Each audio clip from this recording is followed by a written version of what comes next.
Un cóctel creativo en el estilo personalísimo, deslumbrante y sofisticado del teatro de Primo Rojas. Así se define Cómo hablar con sus hijos sobre el sexo, una obra que está en temporada por estos días. Arrancó el 5 de agosto hasta el 27 de agosto en el Teatro Libre de Chapinero, en el que Primo Rojas explora otro tema, otro contexto para traer su postura, podríamos decirlo, y su obra y su manera de ver la vida, que le hace con mucha gracia, porque creo que Primo Rojas, a juicio personal, es uno de los mejores comediantes de este país y por lo menos uno de los más refinados también, y está aquí en Cultura RCN precisamente para hablar de cómo hablar con sus hijos sobre el sexo. ¿Qué tal, Primo? Bienvenido a RCN Radio. Bueno, en primer lugar, muchísimas gracias. Un saludo ahí a todo el equipo de RCN y a su merced personalmente. Cuénteme para qué soy bueno. No, Primo, pues usted ya sabe para qué es bueno. El tema es yo cómo intento estar a la altura pues en esta entrevista. A ver, Primo, voy a empezar por una pregunta básica, pero que la voy a adornar un poco para que yo parezca también muy cool. Antonio Tabucchi, que es un escritor, pues, publicó un libro que se llama Sostiene Pereira. Exacto, sí señor. Publica Sostiene Pereira, que es un libro que tiene como contexto, pues, Portugal y un periodista portugués. Y allí al final tiene un apartado donde cuenta un poco cómo se le apareció el personaje de Pereira.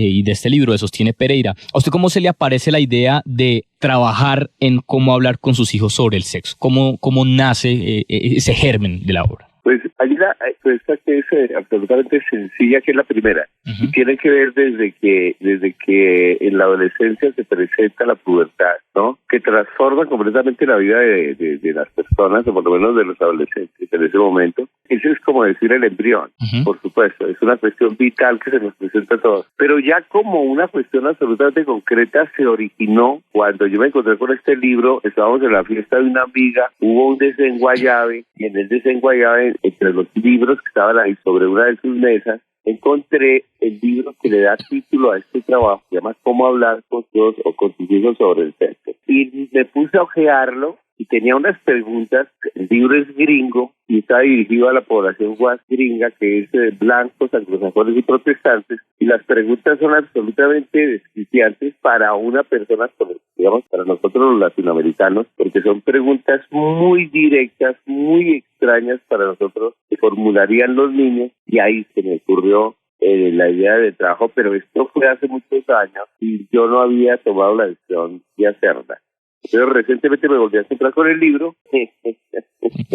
Esto es lo más inapropiado. La idea fue, este libro sería lo más inapropiado cuando nosotros, para mí que ya soy un viejo, cuando éramos adolescentes, cuando fuimos adolescentes en los años 70.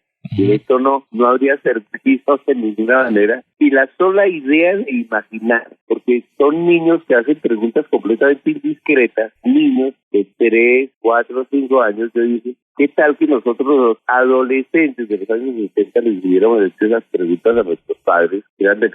Fue una época oscurantista, esto resultaba absolutamente demencial. Uh-huh. Yo creo que básicamente nos buscan la viga, la soga y nos ahorcan por hacer ese tipo de preguntas tan absurdas. Y ahí fue donde yo encontré como la vena de lo que podía ser el humor de este trabajo. Y en esa línea va esta segunda pregunta, Primo, porque, no sé, cuando alguien decide representar un drama, no piensa en el sentido de, ¿será que esto que voy a escribir o voy a escribir esto con el objetivo de hacer llorar? Usted que se destaca más por representar o por usar la comedia como vehículo, ¿cómo supo que esto funcionaba en términos de generar, de ser cómico? Pues no de ser chistoso, sino de ser cómico. Por una elemental razón. Yo siempre he pensado que la realidad tiene demasiadas lágrimas. Es decir, nuestra vida ordinaria siempre tiene muchísimas más cuotas de dolor, y que sea una norma de ninguna manera. Y entonces el humor se convierte como en una forma de liberarnos de los momentos difíciles, es decir, nos ayuda a enfrentar la realidad de una manera más libre. Increíblemente, nosotros nos sentimos más libres frente al dolor cuando podemos reírnos de ello. Uh-huh. Fíjate que tradicionalmente el humor se ha burlado de dos temas que a los seres humanos siempre nos han traído problemas que son absolutamente difíciles, y que son la muerte y la pobreza. Uh-huh.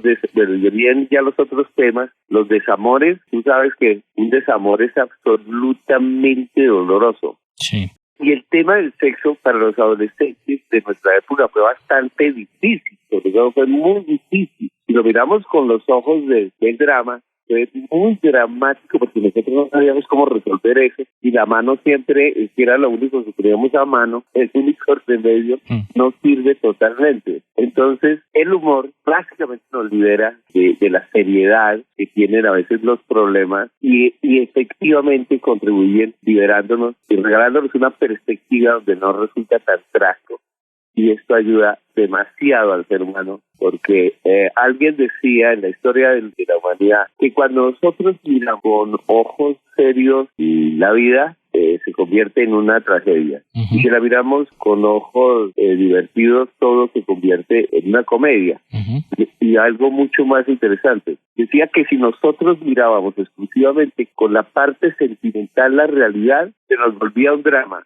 Pero si lo mirábamos con una inteligencia fría, aquí hay algo parado, con una inteligencia fría, todo se volvía absolutamente humorístico. Esa es la paradoja. Un comediante que usted conocerá, Gonzalo Valderrama, y digamos en su, sí, un poco en su estructura teórica, pues, que expone ahí, habla de que hay temas no tangenciales para hacer comedia, de los cuales son mucho más complicados, no sé, la depresión, el existencialismo, y hay otros que son menos complicados, que son un poco más básicos, como el sexo. Y que usted es un tipo refinado a la hora de hacer comedia, ¿cómo no entrar en la ramplonería? Porque he visto que eso funciona, digamos, hablar de sexo en Colombia de manera ramplona y muy desatada, pues, funciona porque creo que la sociedad es un poquito conservadora, pero ¿cómo lo lleva usted a sus términos para hacer lo que funcione?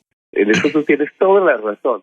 Es algo que es muy importante y que yo traté de evitar, digamos, el sexo en su sentido más burdo. Tú lo acabas de mencionar, es que aquí, digamos, dejar la cosa en una cuestión estrictamente genital, que es lo que se utiliza, ¿sí me entiendes? No sé qué, que el polvo, que la vaina, y de ahí no se sale. No, entonces yo dije, la táctica es mencionar un libro, porque al mencionar un libro me permite una entrada que se llama culta. Sin que de ninguna manera manejar ese Ferrari fue completamente difícil porque tiene demasiadas curvas, va uno en una carretera muy estrecha, va a altísima velocidad y hay que evitar irse al abismo. Entonces, la idea de que fuera un libro me resultó absolutamente ventajosa para no caer en los lugares comunes y sobre todo en la chambonería. Porque tú sabes que el sexo ha sido un tema, pero preferencialmente de los gamines para divertirse. Sí. Entonces, y por supuesto que hay mucho chiste gabinoso, pero no es lo mío. Yo me divierto muchísimo, como todo el mundo, con chistes de muy mal gusto, pero definitivamente no es la entrada mía, porque fíjate que mi gran propósito ha sido producir en las personas una enorme alegría, que es muy distinto a la simple risa. Es decir, hacer reír es relativamente fácil frente al hecho de producir alegría en el corazón del ser humano. Y ese siempre ha sido mi objetivo, porque es un objetivo muchísimo más ambicioso desde el punto de vista del arte y fundamentalmente del humor. Es decir, que las personas no solamente nos riamos, sino que algo toque el corazón y nos haga, suena un poco cursi, pero que nos haga más felices. Me estaba acordando de unas palabras de un análisis de David Foster Wallace, el autor en algún momento de La Broma Infinita, y él hace un poco la crítica de la televisión o de la comedia en televisión gringa porque, no sé, series como Seinfeld iban a nada, ¿no? O sea, era una serie que se trataba sobre nada, pero reivindicaba cosas como, no sé, como The Office, por ejemplo, o ideas parecidas que sí tenían un sentido. Y su comedia es un poco también de eso, ¿no, primo? Que tenga un sentido, que tenga un fin, no que simplemente sea, pues, el chiste por el chiste. Exactamente. En ese sentido yo soy como un poco más clásico. Hay elementos más clásicos y el elemento clásico se da porque se cuenta básicamente una historia. Sí. Eso es lo que separa, por ejemplo, la historia es lo que separa el humor, digamos, la comedia que heredamos de Molière, a la comedia que heredamos de Seinfeld, también del calvo con el que hacía el equipo para hacer el programa, en Office, con lo que hace Steve Carell, todo esto. Sí. Es un humor más existencial, más frío, más minimalista en cierto sentido. Mientras que cuando nosotros empleamos una historia, yo estoy más del lado de Molière, del Quijote y de esos grandes ejemplos, sin pretender compararme con ellos, pero son realmente el modelo fundamental que yo tengo en mente y que me parece que se adapta muchísimo mejor a todo lo que pudiéramos llamar la mentalidad de nosotros, los latinoamericanos. ¿Me comprendes? Sí, me parece que la historia es lo que separa, por ejemplo, del stand-up comedy. Además de que yo no hago stand-up comedy, sino hago teatro, que es completamente diferente, con técnicas, con propósitos y todo. Porque la actuación tiene una importancia absoluta en mi trabajo. Es una actuación que realmente es muy, muy, muy compleja. ¿Por qué? Porque estoy completamente seguro que eso es lo que permite llegar al corazón de las personas, a una sensibilidad más profunda de las personas, sin que esto vaya a disminuir de ninguna manera la capacidad de lo que yo hago de tocar de verdad la vena humorística de las personas. Es decir, el refinamiento lo que pretende es tocar, en términos estrictamente clínicos, te digo, es tocar más neuronas en el cerebro humano. Así de simple, ¿me comprendes?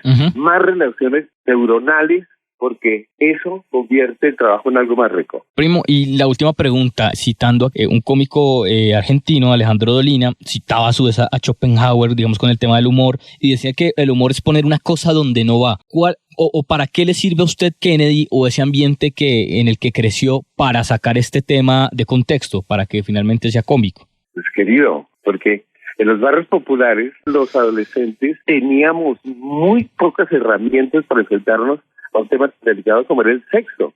Es decir, nosotros, en primer lugar, el ambiente cultural era absolutamente medieval en los años 70. El sexo se había ocultado hasta tal punto que nadie quería que existiera. Y había como una especie de conjura social para negar que el sexo existiera, y la única manera era negándolo, prohibiéndolo, es decir, todos los recursos de la Inquisición, porque todavía, y digo que era medieval, había unos rezagos. Esto de ninguna manera pretende entrar en controversias religiosas, pero era un hecho cierto que todavía tenía una gran influencia ciertas corrientes de la iglesia que asociaban el sexo con la carne y la carne con el demonio. Entonces ocultaban absolutamente todo. Y nosotros los adolescentes quedábamos completamente abandonados a merced de nuestra propia ignorancia y hacíamos unas barrabasadas absolutas, que es lo que yo pongo sobre el escenario, y resulta patético, lamentable y bastante estúpido, y eso es lo que creo, es decir, nos pone frente a un hecho cultural, frente a un hecho histórico y frente a una ridiculez humana, como es un adolescente desconcertado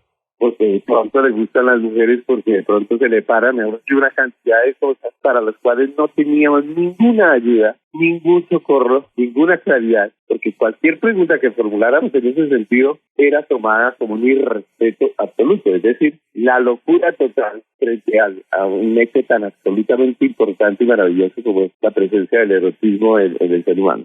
Bueno, ¿Cómo hablar con sus hijos sobre el sexo? Es la obra más reciente de Primo Rojas. Del 5 al 27 de agosto va a estar en el Teatro Libre de Chapinero, en la ciudad de Bogotá, sábados a las 8 de la noche, domingos a las 5 de la tarde. Primo, muchas gracias por estar acá en Cultura de RCN Radio. Muchísimas gracias a ti y a todo el equipo de la emisora y fundamentalmente, por supuesto, tú lo sabes, a todas las personas que eventualmente nos estuvieron escuchando. Nada más que un hermosísimo y feliz día.